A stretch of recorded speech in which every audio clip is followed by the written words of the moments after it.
we wanted to preface the players, and we took so much time within that because we always want to be showing value with these webinars, and we want to show you actually how to do it, why it's important, why Smarketing exists, and why we're even talking about this today.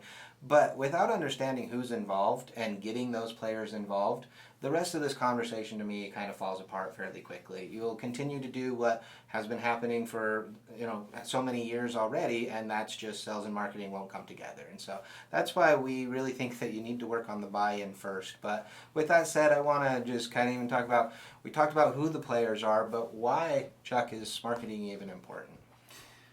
Well, I love this shot that you have on the screen now. A little bit like siblings who can't get along.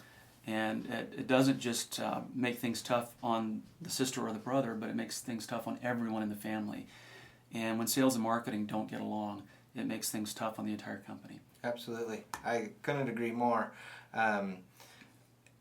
It's just kind of like the bad egg, and it just kind of infiltrates the entire system. And so if you can make those two work together, it seems like everything really comes together. And that's, in my opinion, what is bridging the gap. You need to bridge the gap between these two departments. I think there are so many other departments within a corporation that are absolutely critical, but at the same time, sales and marketing seem to be the ones screaming, and that's kind of what I was trying to represent in the previous slide as well. Is they're the ones yelling. I mean, sales is probably one of the louder departments, if not the loudest department you're going to have, and so you're really hearing it. And then marketing is the one who's actually, in a way, and I hope we're not necessarily doing this, but the ones yelling out to the market and putting out the message to the market. So these are the ones with the voice, and if you don't bridge that communication gap and the relationship gap between the two of them, I think you're going to have issues for, as long as you can't solve that issue. But so here's a few other just quick bullets on why we believe that Smarketing is important. First one is that marketing campaign messaging. Sales can inform the marketing message in the fact that they're the one talking to the client or the customer or the prospect. It's something that marketing sit in a room, they come up with a campaign and they deliver that, and oftentimes they don't ever ask sales. And I know so many companies, like, you roll your eyes, oh yeah, we do. Do you really though? And how often do you? No, salespeople often don't, and they need to do a better job of that. Yeah, I think we need to pull them in. And the other part is the target account focus.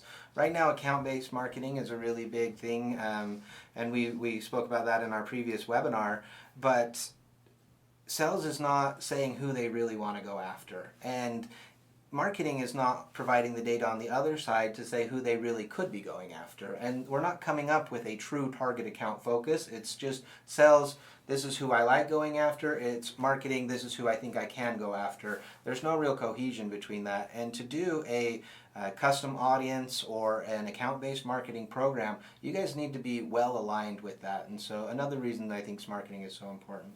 Agreed. Marketing could probably do a better job of listening to the feedback that sales is getting, and sales could do a better job of relaying that feedback in a really efficient way.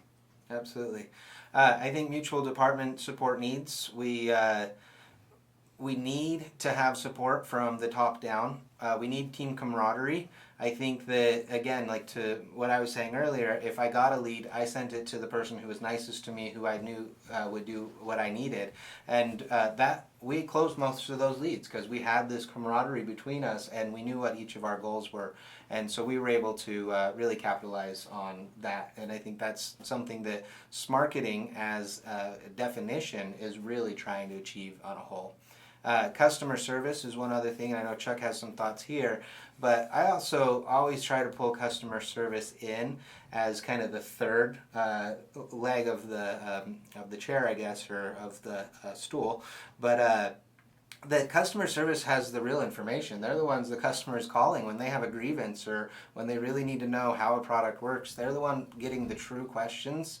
In my opinion, it's almost like PPC. If any of you guys out there are AdWords experts, but there's the keyword that you actually bid on, but then there's the search term that actually fires that keyword, and it's those search terms that are the real people, and that's what customer service represents to me. At the same time, I think marketing has a role in customer service, as does sales, and I think being aligned in their messaging and understanding of goals will deliver a better customer experience across the entire sales funnel. Agreed. And from the marketing perspective, things like the Net Promoter Score become an important metric.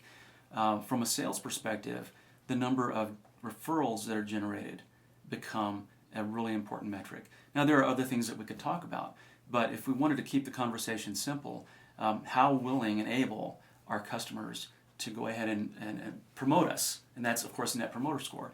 If I'm a sales rep and if my responsibility is a cradle-to-grave sales experience, in other words, I don't have a sales process where I have a lot of business development people and then a closer and then customer service takes it from there, but if I'm really carrying a portfolio like a many sales reps still do today, then it's my ability to generate those referrals from my customer base that are a really significant indicator of how satisfied customers are, and it gives me a lot of feedback on how well we're doing in our marketing and sales functions.